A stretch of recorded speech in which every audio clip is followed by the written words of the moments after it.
After a long shift, a Navy SEAL and his K-9 were driving home through a violent storm.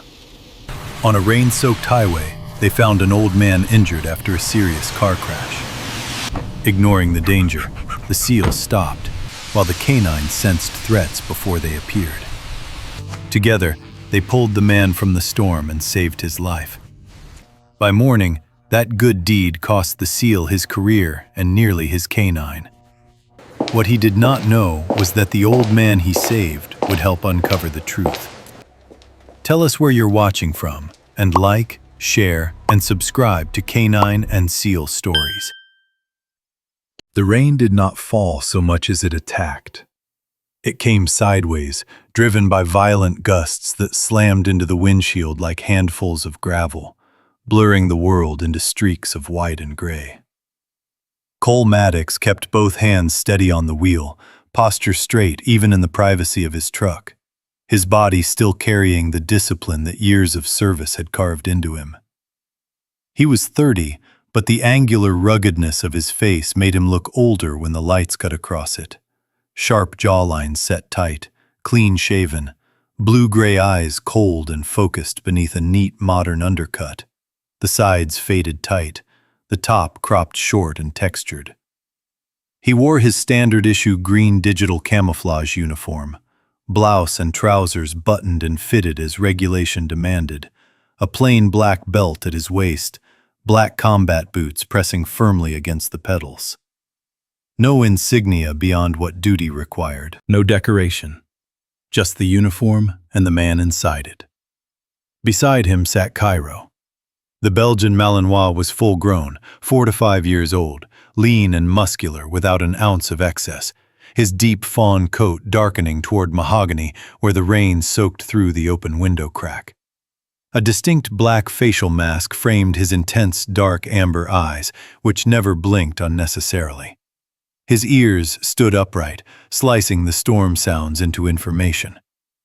The tan tactical K9 vest hugged his body securely, straps snug but comfortable, a simple working dog collar resting at his neck. Cairo did not whine. He did not pace. He sat alert and steady, facing the same direction as Cole, posture mission-ready, reading the night in a way no human could.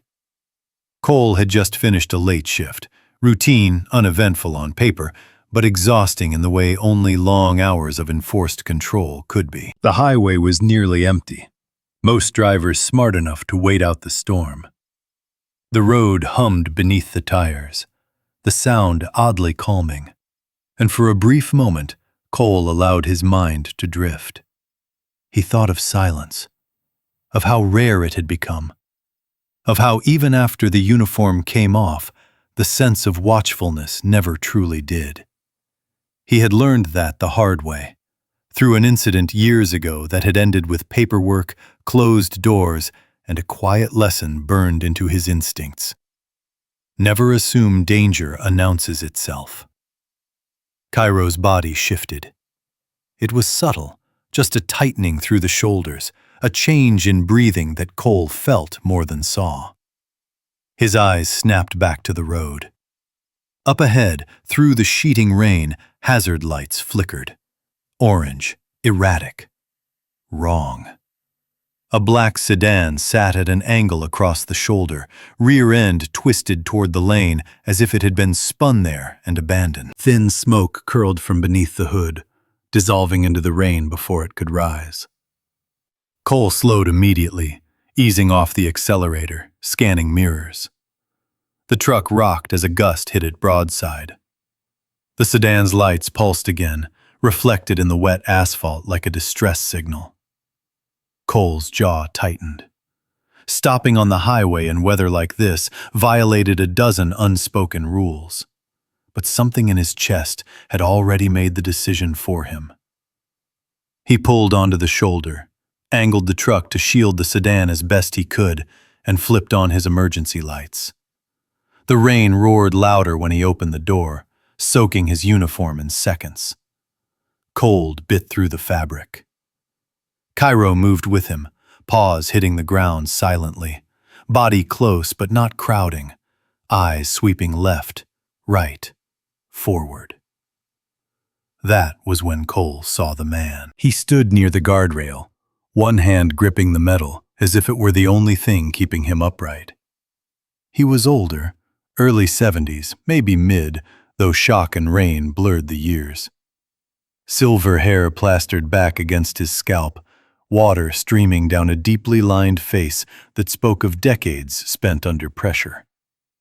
His posture was hunched now, but there was something stubbornly upright about him, a residual discipline that even injury could not erase.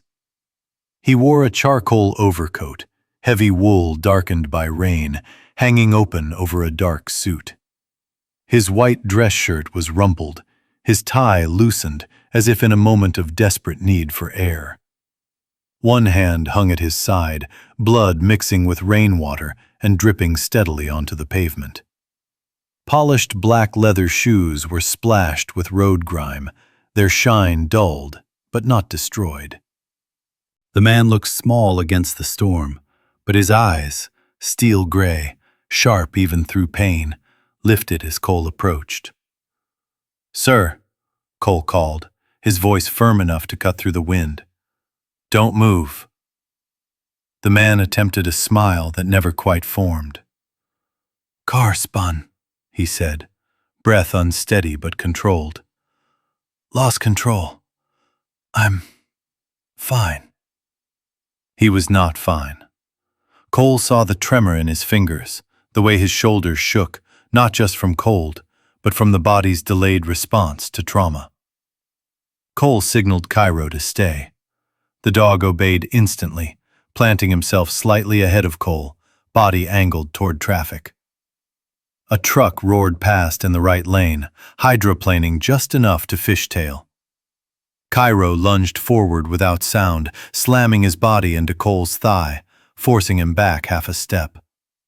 The truck skidded closer to the shoulder before correcting, spraying water and grit across them. Cole's heart spiked as adrenaline flooded in. "Good," he muttered, a hand brushing Cairo's shoulder for half a second before he turned fully to the injured man. Cole worked quickly, the motions automatic. He guided the man to sit against the guardrail, positioned to reduce exposure to traffic. He tore open a compact medical pouch from his belt, something he never left home without, and assessed the bleeding. A deep gash along the forearm, likely from shattered glass. Cole applied pressure, then a tourniquet higher up, careful but decisive. "What's your name?" Cole asked. "Arthur," the man replied after a pause, as if testing how much of himself he was willing to give away. His voice was calm, educated, carrying authority even now. "Just Arthur." "Arthur," Cole repeated. "I'm calling this in." "No," Arthur said immediately, gripping Cole's wrist with surprising strength. "Call emergency services. EMS only, no one else." Cole studied him. The request was strange, too specific, but Arthur's eyes did not dart. He was afraid, yes, but not confused. This was a man used to making decisions under pressure. "All right," Cole said after a moment. "EMS it is." He stepped back, shielding his phone from the rain as he called 911, relaying location, condition, hazards. Cairo remained still, ears tracking every passing vehicle, body taut. As they waited, the rain intensified. Minutes stretched. Arthur's breathing slowed as shock threatened to set in. Cole removed his own jacket and draped it over the man's shoulders, ignoring the cold biting into his skin. He stayed close, speaking calmly, grounding him in the present. Then Cairo growled. It was low, barely audible. Nothing like aggression. It vibrated through the air like a warning bell. Cole turned sharply. "Cairo." The dog had moved beneath the sedan's rear, nose low, body rigid. His tail was still. His eyes flicked back to Cole once, then returned to the underside of the vehicle. The rain washed everything clean, but Cairo's senses cut through what water could not. He backed out and pulled at the leash, insistent, drawing Cole's attention downward.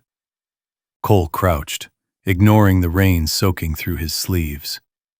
The smell hit him almost immediately, not just coolant or oil, but something sharper. Burned rubber. Heated metal. The kind of scent that came from friction at speed, from impact at a deliberate angle. The one that lodged like a splinter in Cole's mind. Accidents had a language. He knew it. And this one was whispering something wrong. Before he could examine further, distant sirens cut through the storm. EMS arrived in a wash of red and blue. Arthur was loaded onto the stretcher with practiced efficiency. As they wheeled him toward the ambulance, Arthur reached out, fingers brushing Cole's sleeve. "Thank you," he said quietly, "for stopping." Cole nodded. "You'll be all right." Arthur hesitated, then spoke again, so softly that only Cole heard. "If anyone asks, you did the right thing." The doors closed. The ambulance pulled away, lights vanishing into the rain. Cole stood there for a long moment, Cairo at his side, the storm still raging. The highway resumed its indifferent rhythm, cars rushing past as if nothing had happened. Cole stared at the dark stretch of road where the sedan had spun, the smell of burned rubber lingering faintly in the air. He did not yet know that stopping tonight would cost him everything he had worked to protect. He did not yet know that the man called Arthur was more than a stranger. He only knew that Cairo's instincts had been right, and that something about this night would not let him walk away unchanged. Cole Maddox did not hesitate when he opened the passenger door of his truck and guided Arthur inside. The older man moved stiffly, pain hidden behind discipline, his soaked charcoal overcoat dripping onto the floor mat. Cole adjusted the seat back just enough to keep Arthur upright and pulled the emergency blanket from behind the driver's seat, wrapping it around the man's shoulders. The heater was already blasting, hot air fogging the windshield, turning the highway lights outside into blurred halos.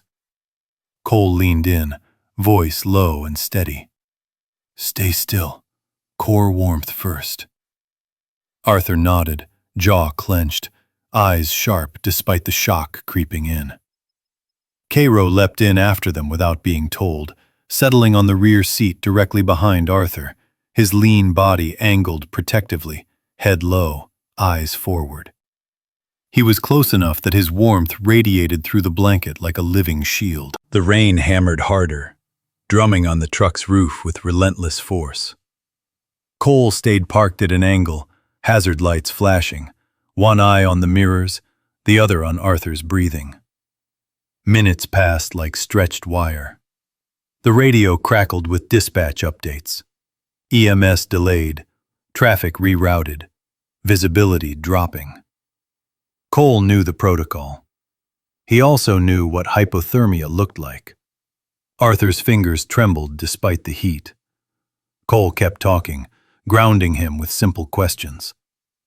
Arthur answered sparingly, measured, refusing to give more than his first name. There was something about him that did not fit the picture of a helpless accident victim. The way he listened, the way his eyes tracked sounds even through pain, the way he never asked Cole who he was, as if rank and titles meant nothing in this moment. Red and blue lights appeared in the distance, not EMS, but a patrol unit. The vehicle slowed, tires hissing on wet asphalt, then pulled in behind Cole's truck. A uniformed officer stepped out, rain slicking down his jacket, posture already tight with suspicion. He was younger, early 30s, broad-shouldered but tense, his face square and clean-shaven, eyes darting between the sedan, the truck, and Cole's uniform. "Sir," the officer called over the storm, "you authorized to stop here?" Cole stepped out, rain soaking him instantly. Active duty Navy SEAL, he said evenly, keeping his hands visible. Responded to a crash. Victims injured. EMS en route. The officer's gaze lingered on Cole's uniform, then flicked to the truck. You were supposed to clear the scene and notify highway response. Cole met his eyes, voice calm but unyielding. If I'd cleared the scene, he'd be hypothermic by now. He's bleeding. I stayed. The officer hesitated, clearly torn between procedure and reality. He glanced toward Arthur through the fogged glass, saw the blood, the blanket, the dog sitting rigid and alert. All right, he said finally. I'll note it. EMS better be close. As the patrol unit repositioned to block traffic, Cairo's body stiffened again. His nose lifted, nostrils flaring. A low sound vibrated in his chest. Not a growl, not a bark, but a warning. Cole felt it before he heard it. He moved back to the shoulder, following Cairo's line of sight. The dog pulled slightly, drawing Cole toward the guardrail where rainwater pooled and ran off the asphalt in thin streams. There, half hidden by the storm, was the unmistakable sharpness of gasoline. Fresh, acrid, wrong. It cut through the damp air, distinct from oil or coolant. Cole's pulse quickened. He crouched, inspecting the ground. The rain should have diluted any spill, but the smell lingered stubbornly.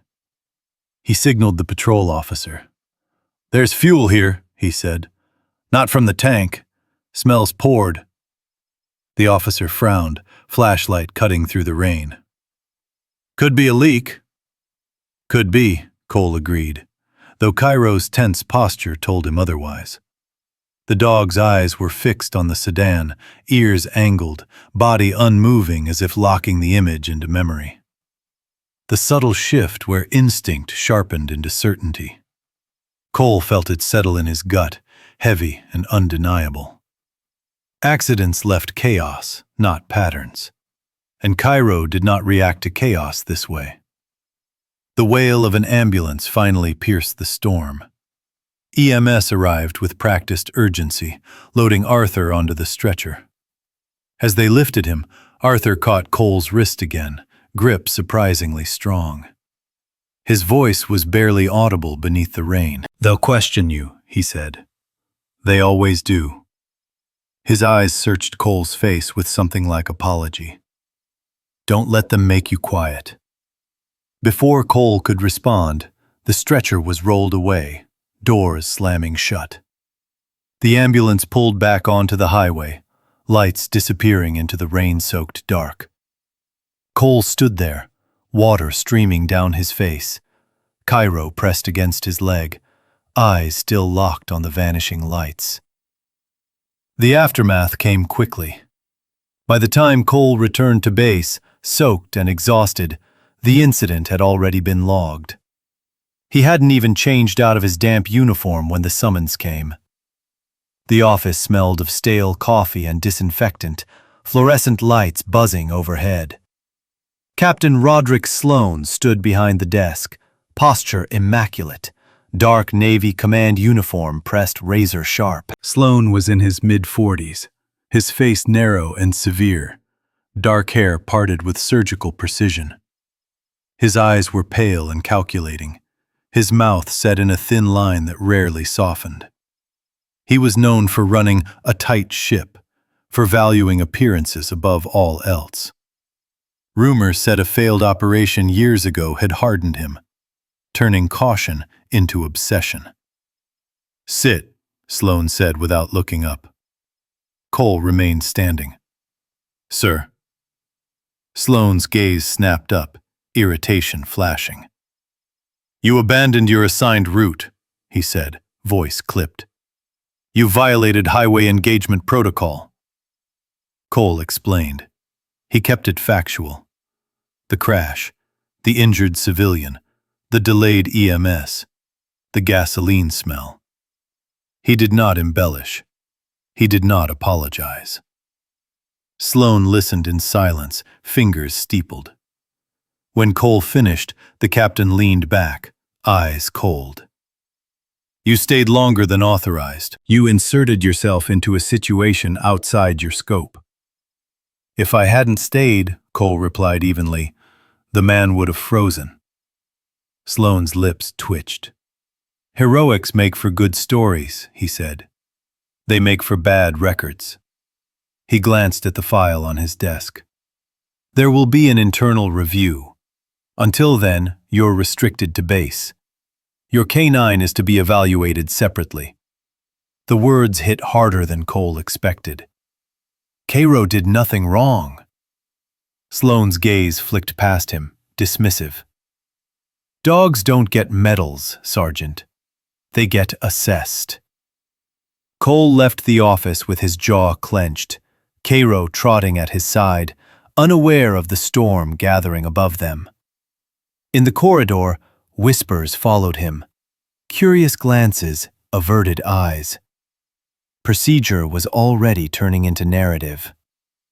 That night, as Cole lay awake in his bunk, the rain still pounding outside, Arthur's words echoed in his mind. Don't let them make you quiet. Cole stared at the ceiling, listening to Cairo's steady breathing from the floor beside him. He didn't yet understand the full shape of the trap closing around him. But he knew this much. Stopping on that highway had set something in motion that could not be undone. And Cairo, eyes open in the dark, already knew more. The morning air inside the briefing hall felt heavier than the storm outside had the night before. Cole Maddox stood at attention with his hands clasped behind his back, boots planted squarely on the polished floor, spine straight out of habit more than command. Rows of folding chairs faced the front, most of them filled now with men and women in uniform. Familiar faces. Teammates he had trained with, bled with, trusted. None of them met his eyes for long. The silence before Captain Sloane entered stretched and tightened, as if the room itself sensed what was coming. Captain Roderick Sloane stepped through the side door precisely on time. His dark Navy command uniform looked untouched by the world, pressed seams sharp enough to cut, insignia gleaming under the fluorescent lights. He carried a thin tablet tucked against his forearm like a ledger of sins. His narrow face held no emotion beyond control, pale eyes sweeping the room with the confidence of a man accustomed to obedience. Sloane stopped at the front, turned slowly, and let the silence deepen. Sergeant Maddox, he said at last, voice carrying easily. Front and center. Cole moved without hesitation. He felt Cairo's absence like a phantom weight at his side. The dog had been ordered to remain kennelled pending assessment. Even without him, Cole stood steady. He believed, foolishly, that this was about procedure, a reprimand, a correction. Sloane began calmly, listing facts in a neutral tone that felt almost reasonable. Unauthorized stop. Deviation from assigned route.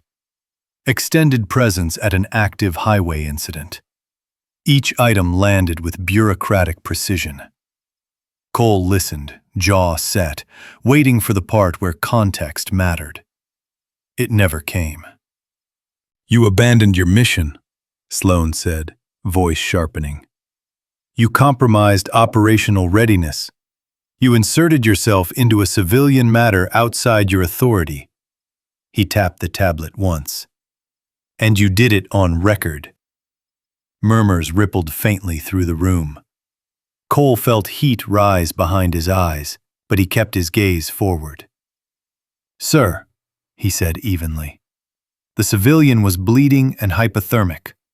EMS was delayed. Leaving would have— Enough, Sloane snapped.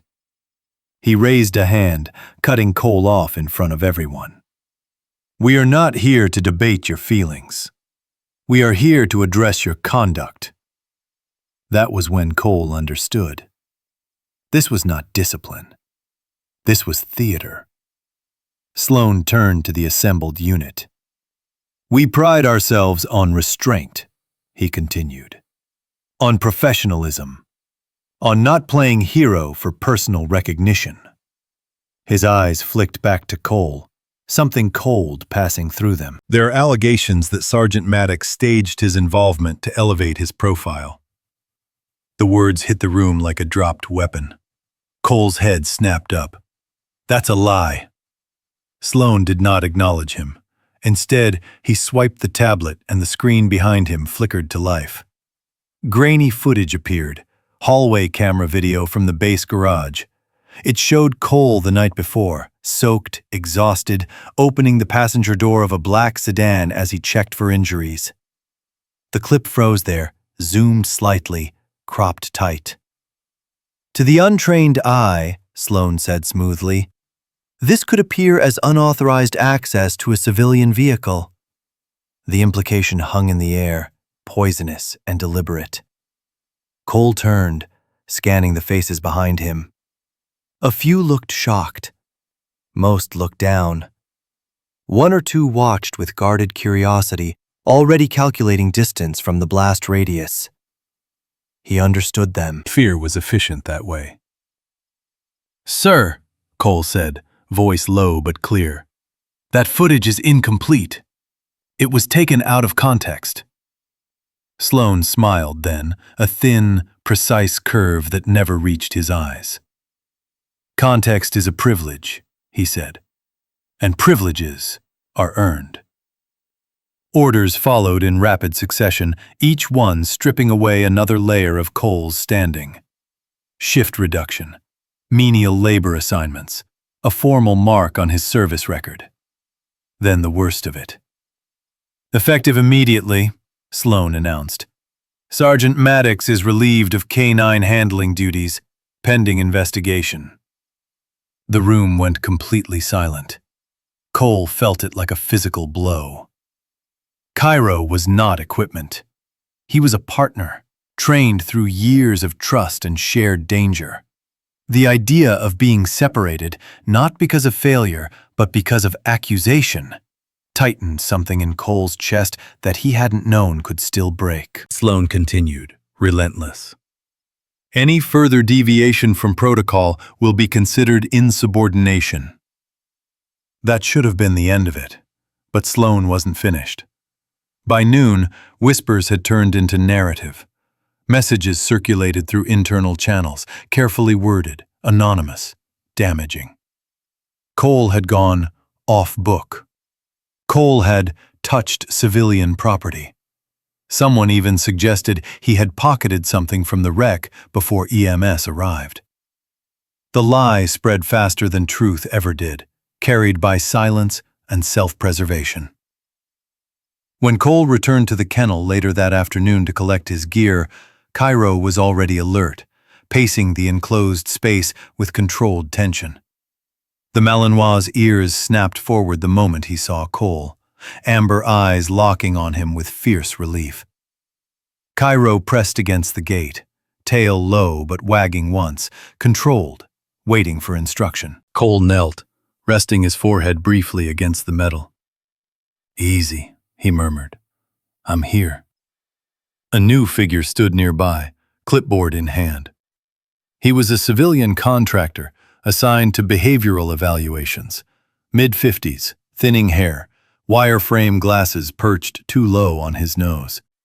He looked uncomfortable, shifting his weight as if he'd rather be anywhere else. "Orders are orders," he said quietly. "Temporary separation."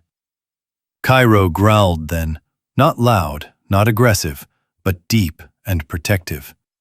His body angled between Cole and the evaluator, muscles coiled, eyes unwavering. It was the same posture he'd taken on the highway, shielding, warning. The moment that cut through the humiliation and lit something raw and unbreakable inside Cole. Cairo didn't understand rank or politics. He understood loyalty. And he was choosing Cole. "Stand down," Cole whispered, holding his hand steady through the bars. Cairo obeyed instantly, sitting but never breaking eye contact. Trust flowed both ways. The separation was brief but brutal. Cole walked away without looking back, every step feeling wrong. That evening, an official notice arrived in his inbox. Suspension pending investigation. Restricted movement. Mandatory review board. Canine reassignment effective immediately. Cole sat alone in his quarters as darkness settled. The hum of the bass, a distant, indifferent sound. He replayed the day in his mind, the clipped footage, the way Sloan had spoken as if the verdict had been decided long before the hearing. He thought of Arthur's voice in the rain. "Don't let them make you quiet." Outside, thunder rolled again, echoing the night that had started all of this. Somewhere across the base, Cairo lifted his head and stared toward Cole's building, ears pricked, as if listening to something no one else could hear. The investigation had begun, and Cole had just lost the one thing that made it bearable. Cole Maddox had learned to endure pressure long before this. Pressure that came with depth, darkness, and decisions that did not allow for hesitation. But what followed his suspension was different. This was not the weight of responsibility or the fear of failure. This was something colder, more deliberate. This was punishment designed to erase. The notice came before sunrise. Cole stood alone in the equipment storage bay while the duty officer read from a clipboard, voice flat and procedural. The bay smelled of oil, steel, and disinfectant, a familiar mix that usually brought Cole a strange sense of order.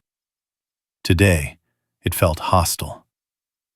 Rows of lockers lined the walls, each one marked, cataloged, controlled. Somewhere among them, something was missing. "Inventory discrepancy," the officer said. "Weapons accessory kit and classified hardware. Records show you were the last authorized signature." Cole's brow furrowed. "That's impossible. I signed off weeks ago, and nothing was missing then." The officer shrugged, discomfort flickering across his face. He was younger than Cole, early 20s, narrow build, cheeks still soft with youth. He avoided eye contact. "Paper says otherwise." Paper always said otherwise. By midday, the rumor had solidified into accusation. Cole was escorted to his locker under supervision. The hallway echoed with footsteps and silence. When the locker door swung open, a plain manila envelope slid out and landed at Cole's boots. Inside, a thick stack of cash wrapped with a rubber band and a small black USB drive with no markings. The room went very still. Cole stared down at it, pulse pounding in his ears. It was crude, almost insulting. But that was the point. The trap didn't need to be subtle. It just needed to exist. Captain Sloan arrived minutes later, as if summoned by the moment itself. He leaned against the doorway, arms crossed, expression unreadable. Up close, the lines at the corners of his eyes showed the cost of years spent clawing upward through command structures, never allowing himself to be vulnerable. Sloan had once been a field officer. Cole knew that much. Something had gone wrong in his past. An operation scrubbed from public record, whispers of accountability narrowly avoided. Since then, he ruled by optics, not truth. "This can end cleanly," Sloan said, voice smooth. "Sign the admission. Mishandling of equipment. Poor judgment. No criminal charges. Quiet reassignment."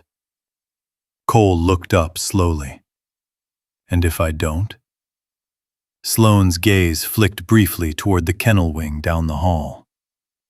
Then the canine evaluation proceeds. Aggression markers. Unsafe attachment. Dogs that can't be trusted Don't stay in service." The words landed like a blade between ribs. Cole felt something inside him fracture, not loudly, not completely, but enough to hurt. Cairo was not aggressive. He was precise, loyal. He had saved lives. The idea of that being twisted into grounds for removal was obscene. "I won't sign," Cole said. Sloane smiled thinly. "Think carefully." That night, Cole was granted a single supervised visit. The kennel corridor was dim, concrete floors cold beneath his boots. Cairo's presence announced itself before Cole saw him. A shift in the air, a familiar awareness. The Belgian Malinois stood as soon as Cole appeared, his lean body trembling with controlled energy. His deep fawn coat caught the low light, black facial mask stark against the pale walls. His ears were upright, eyes bright and locked on Cole's face. Cole knelt slowly. For a moment, neither moved. Then Cairo stepped forward and pressed his forehead gently against Cole's, a gesture he rarely offered, reserved for moments of intense focus or reassurance. His body shook, not with fear, but with restraint. He did not bark. He did not whine. He simply stayed there, breathing with Cole, sharing warmth through the thin barrier of flesh and bone. The quiet, devastating reminder of what was truly at stake. No paperwork could explain this bond. No accusation could erase it. Cairo's instincts were unclouded by politics. He knew who Cole was. "I'm sorry," Cole whispered, his voice rough. "I should have protected you better." Cairo exhaled softly, as if dismissing the apology. When the handler pulled Cole away minutes later, the absence was immediate and brutal. Cole walked back to his quarters with his fists clenched, jaw locked, replaying every second of the night on the highway. The smell of gasoline, the way Cairo had reacted beneath the sedan, the odd angle of the wreck, Arthur's warning, "Don't let them make you quiet."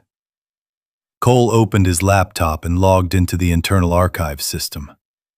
He requested access to the dashcam and body cam footage from that night.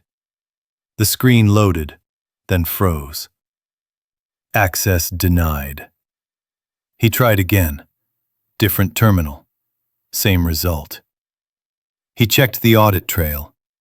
His credentials had been altered, permissions downgraded, logs sealed.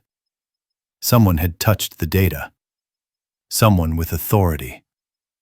Cole leaned back, staring at the ceiling. The pieces were ugly, but they were there.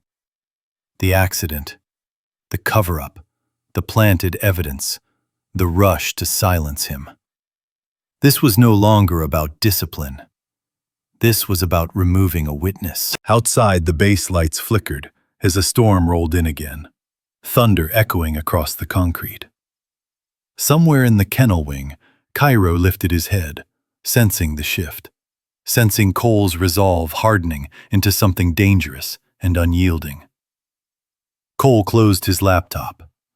If the system was locked, he would find another way in. Cole moved carefully now, not like a soldier advancing under fire, but like a man who knew the ground itself had been seeded with traps. Every door could close, every word could be twisted, every ally could be watched. Since his access had been locked and Cairo taken from him, the base no longer felt like a place of order. It felt like a maze designed to exhaust him until he gave up or broke. He didn't go to command. He went to records. Warrant Officer Nina Kessler worked in a windowless office 2 levels below operations, a place where fluorescent lights hummed endlessly and time seemed to stall. Nina was in her early 40s, tall and spare, with ash-blonde hair always pulled into a tight bun that showed a long, pale neck. Her face was sharp in a quiet way, high cheekbones, thin lips that rarely smiled unless she meant it. Years ago, she had lost a brother in an off-the-books logistics failure overseas. The investigation had gone nowhere. Since then, Nina trusted data more than people. Cole had helped her once, years back, when a superior tried to bury her complaint by labeling her emotionally compromised. Cole had spoken up in a closed review, calmly, factually, enough to keep her career intact. She hadn't forgotten. When Cole stepped into her office, she didn't greet him. She locked the door.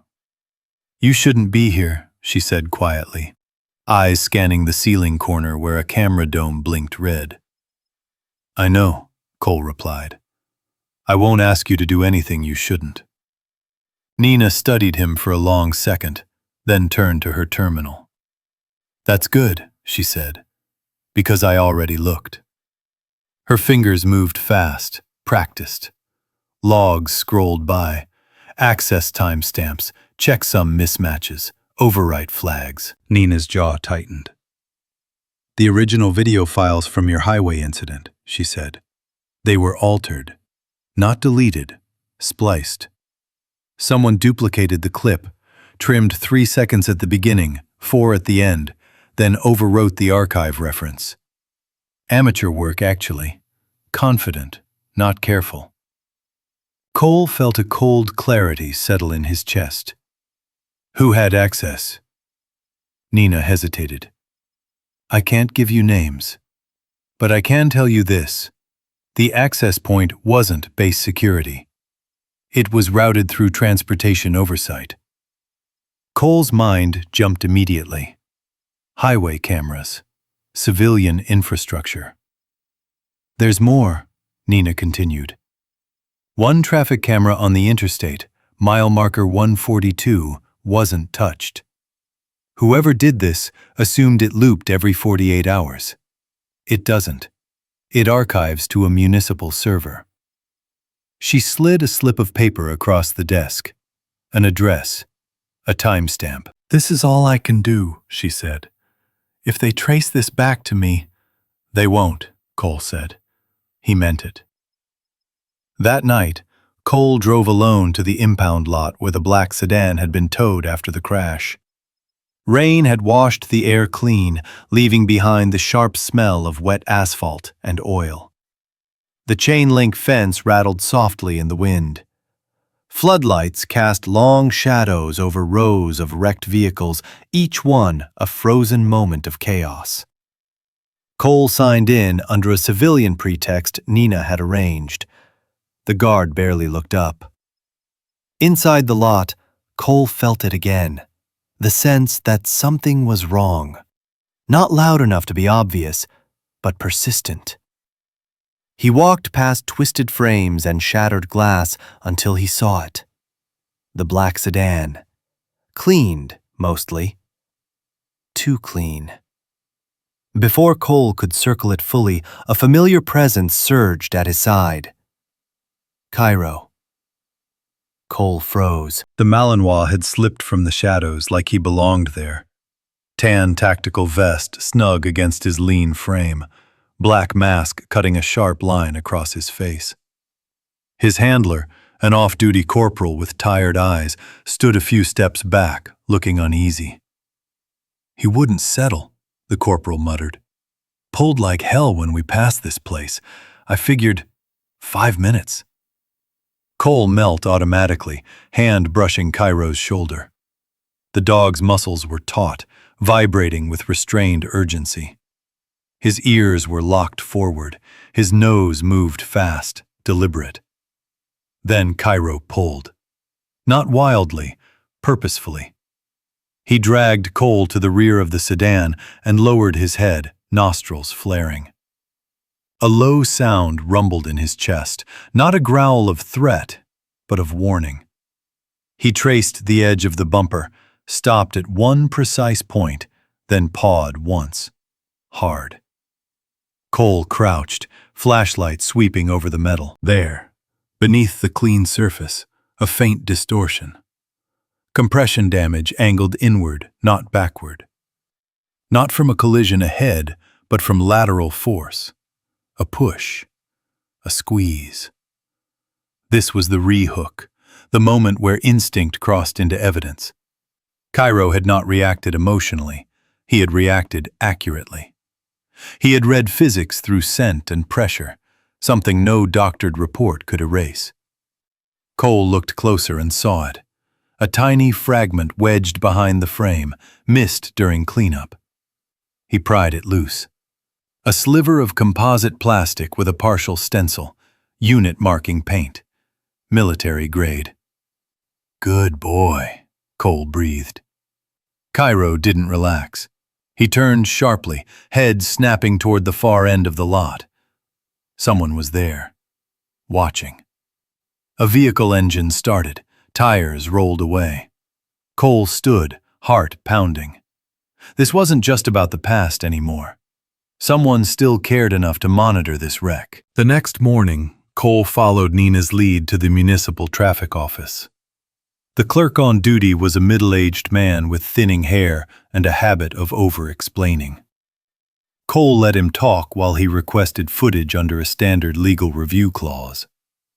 When the video loaded, Cole felt his hands go cold. The camera angle was imperfect, rain streaking the lens, but clear enough. The sedan. Slowing. Hazard lights blinking, then headlights behind it. A larger vehicle drifting too close, too deliberate. The moment of contact wasn't violent, but it was intentional. A controlled nudge that forced the sedan sideways at speed. Cole paused the frame. On the larger vehicle's side panel, barely visible, a familiar insignia. Logistics transport. Military subcontractor. Someone had tried to make it look random. Cole left the office with a copy encrypted on a drive Nina had provided. He hadn't taken 10 steps into the parking lot when his phone rang. Unknown number. He answered. Cole Maddox, a voice said. Old, deep, controlled. The kind of voice that had once commanded rooms without raising its volume. I hear you're being crushed for saving me. Cole's grip tightened. Arthur? A pause. Then, almost a smile in the sound. That is the name I gave you. It is not the only one I've answered to. Cole said nothing. I won't let this stand, the man continued. What you stepped into was not an accident. And what they're doing to you is not discipline. It's fear. Who are you? Cole asked quietly. Someone with rank, the voice replied. And memory. Rest now, son. The truth has teeth. And your dog already found them. The line went dead. Cole stood there, the weight of it pressing in. Somewhere on base, Cairo lifted his head, as if hearing the echo of a promise finally beginning to move. Cole was instructed to report to Walter Reed Annex, a quieter military medical facility reserved for senior officers and long-term recovery cases. The message came through a secure channel he no longer officially had access to, which told him immediately that this was not an ordinary summons. The address was specific, the time precise. No signature attached. Rain clung to the city again as Cole arrived, lighter than the storm on the highway, but persistent enough to soak through fabric if you stayed still. He was escorted down a hushed corridor by a civilian nurse in her late 30s. Dark hair braided neatly down her back, posture calm, expression professional without curiosity. She didn't ask his name. She already knew it. Room 417. Cole paused outside the door. For reasons he couldn't articulate, his pulse quickened, not with fear, but with recognition. The same feeling he'd had when Cairo first froze on the highway, ears locked, instincts flaring before danger became visible. He knocked once. "Come in," came a voice from inside. Steady, controlled, no tremor. Cole stepped through the doorway and stopped. The man standing by the window was not the frail, bloodied figure from the rain. He was tall, well over 6 feet, even now with age pressing down on his shoulders. His back was straight, disciplined by decades of command. His silver hair was neatly combed back, revealing a weathered face marked by deep lines at the mouth and eyes, the kind carved by years of responsibility rather than softness. His eyes were steel gray, sharp and alert, missing nothing. He wore a simple dark sweater and pressed slacks, no insignia, no decorations. But authority radiated from him like heat from stone. "Lieutenant Cole Maddox," the man said. "You look exactly like I expected." Cole swallowed. "Sir Arthur?" The man smiled faintly. "Arthur Halden will do, for now." He extended a hand. His grip was firm, no hesitation, no weakness. A soldier's handshake. "Please," Halden said, gesturing to the chair. "Sit. You've been carrying more than you should." Cole sat slowly, every instinct on alert. "I owe you my life," Halden continued. "Not in the poetic sense, in the literal one. Another 10 minutes in that rain, with internal bleeding and shock setting in, and I wouldn't be standing here." "I did what anyone should have done," Cole replied. Halden studied him closely. "No, you did what most people don't, especially when it costs them." There it was, the unspoken thread connecting everything. Halden turned from the window and leaned against the desk. "I didn't tell you who I was that night, because it didn't matter. In fact, it mattered that you didn't know. Men behave differently around rank." Cole nodded slowly.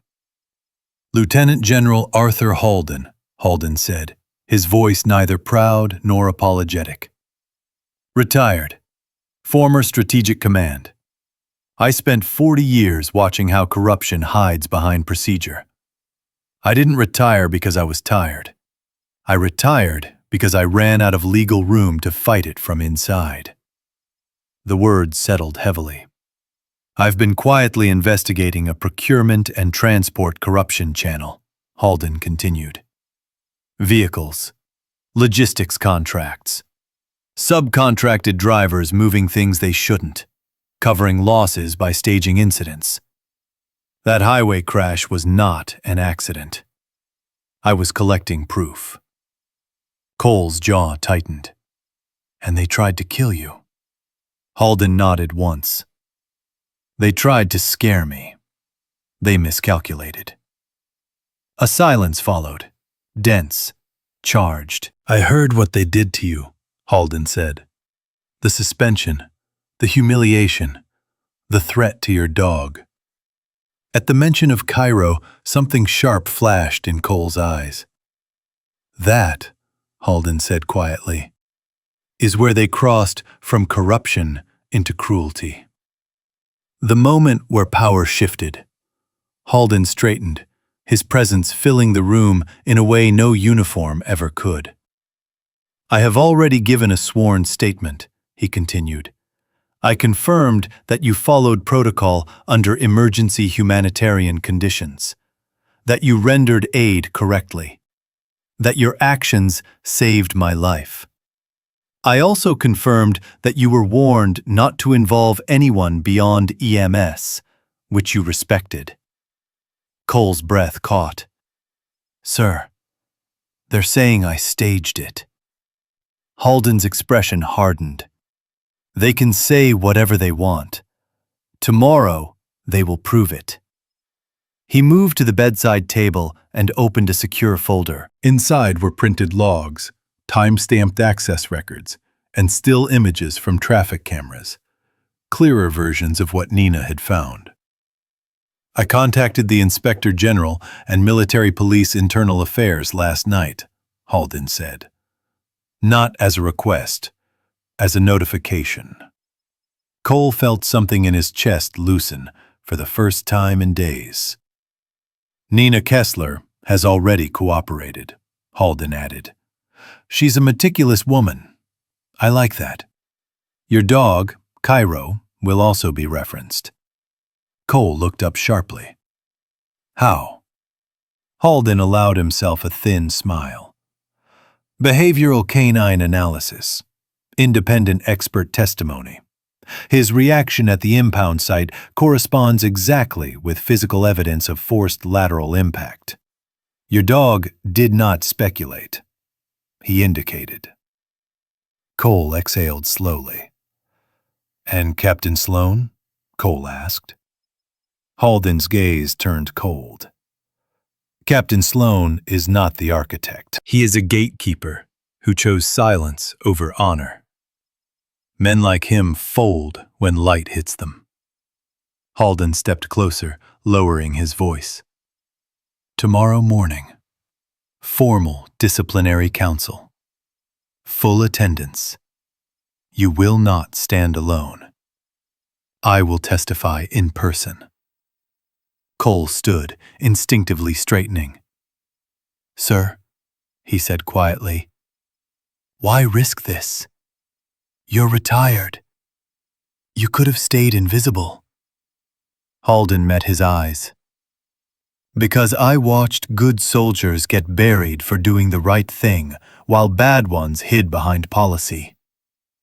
And because that night, in the rain, you reminded me what service is supposed to mean. He placed a hand briefly on Cole's shoulder, heavy, grounding. Get some rest, Halden said. Bring your spine. Bring your truth. Tomorrow, we end this.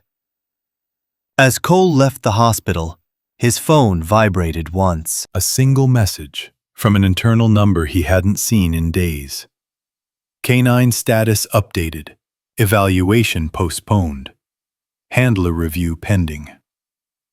Somewhere across the base, Cairo lifted his head, ears pricked, as if sensing that the night before dawn had finally begun to break. The disciplinary council convened at 0900 sharp in the main briefing hall, a space designed to amplify authority. Rows of metal-framed chairs faced a raised dais where the panel sat beneath the unit crest. Fluorescent lights hummed overhead, flattening faces, bleaching nuance from the room. Cole stood alone at the center line, uniform pressed, posture straight, hands relaxed at his sides. He did not look at Captain Sloan, though he could feel the man's confidence radiating from the opposite side of the room like static. Slicked dark hair, jaw set, eyes calculating. Sloan believed isolation was victory. He believed silence was consent. The presiding officer called the session to order. Charges were read with clinical efficiency. Dereliction of duty, procedural violation, mishandling of evidence. Sloan nodded along, a faint, rehearsed regret in his expression. When invited to speak, he did not hesitate. He paced once, then faced the panel with a practiced cadence, suggesting he alone had carried the burden of command while others faltered. He framed Cole as reckless, emotional, a liability. He referenced the edited hallway clip, the planted envelope, the missing equipment. He implied a pattern without ever stating one outright. Several officers shifted uncomfortably. No one interrupted.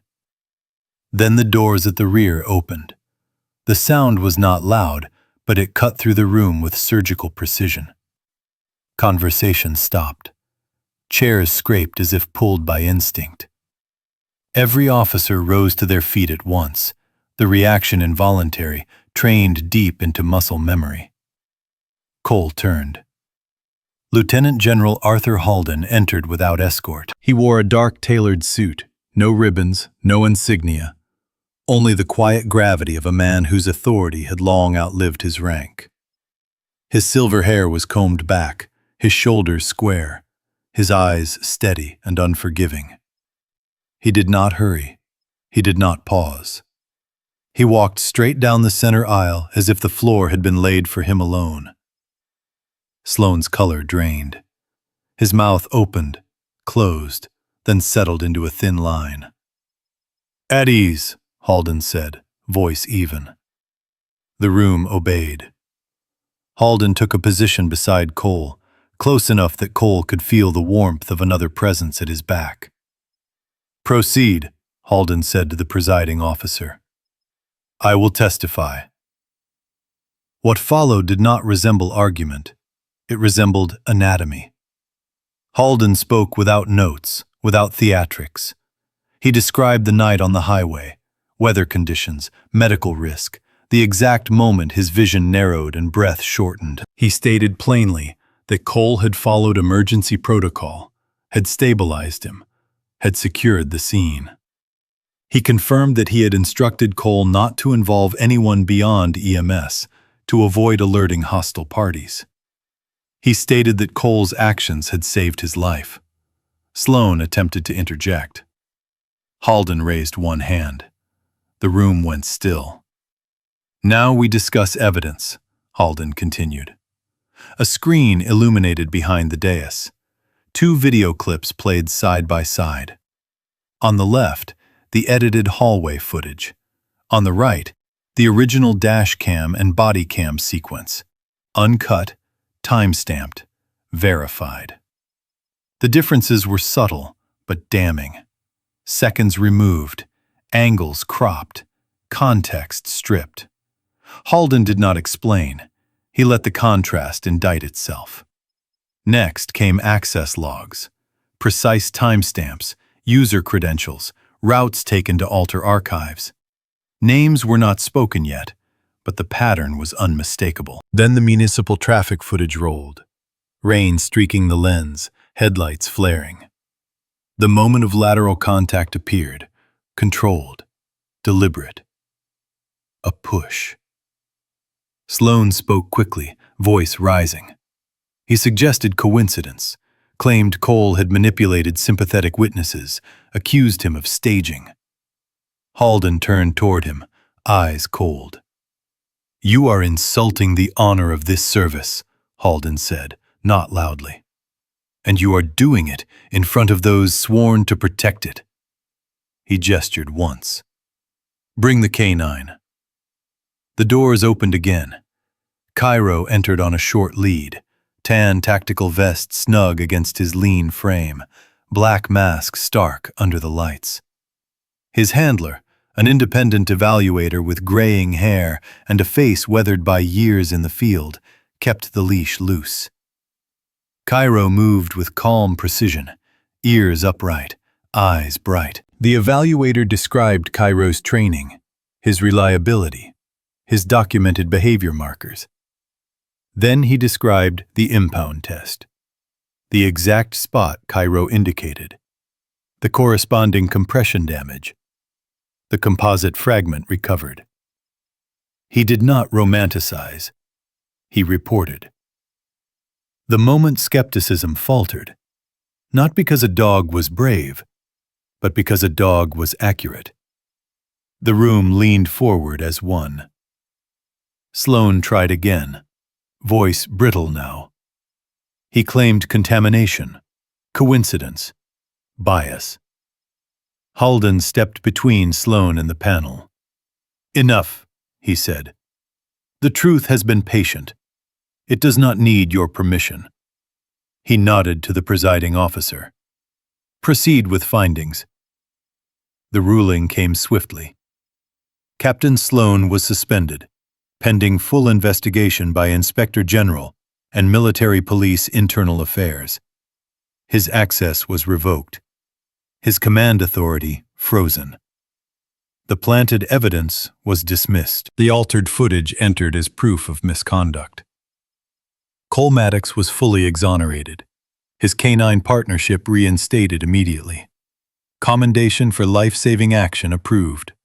Promotion board expedited. Applause did not erupt. It was not that kind of room. But when the gavel fell, the silence that followed was clean. Afterward, outside beneath a sky that threatened rain, Cole knelt and pressed his forehead to Cairo's. The dog's breath was warm, his body steady. "Good boy," Cole whispered. Cairo leaned in, then stilled, gaze drifting toward the highway beyond the fence. Days later, Cole and Cairo drove that same stretch of road. The rain was lighter, almost polite. At mile marker 142, Cairo slowed, ears pricked, eyes focused on nothing visible. Cole eased the truck onto the shoulder. For a moment, neither moved. The place felt ordinary now. Guardrail, wet asphalt, distant traffic. But Cole understood. This was where a decision had been made. This was where a warning had been heeded. Halden stood with them, coat collar turned up, rain beating on the fabric. "In the military," he said quietly, "the truth sometimes needs a man willing to stop, and a dog willing to warn." Cole nodded, hand resting on Cairo's shoulder. The rain softened, traffic passed, and the road, finally, let them go. Sometimes a miracle is not something loud or dramatic. Sometimes it is a quiet moment where someone chooses to stop, to help, and to do what is right. Many believe that in those moments, God is at work, guiding hearts and placing people exactly where they are needed. In daily life, we all face moments like this. We can turn away, or we can stand firm and choose kindness, even when it costs us something. Those choices matter more than we realize. If this story touched you, please share it with someone who may need hope today. Leave a comment and tell us what this story meant to you, and subscribe to the channel for more stories of courage and faith. May God bless you and protect you, and may He guide your path, just as He guided one man and one dog on a dark road in the rain.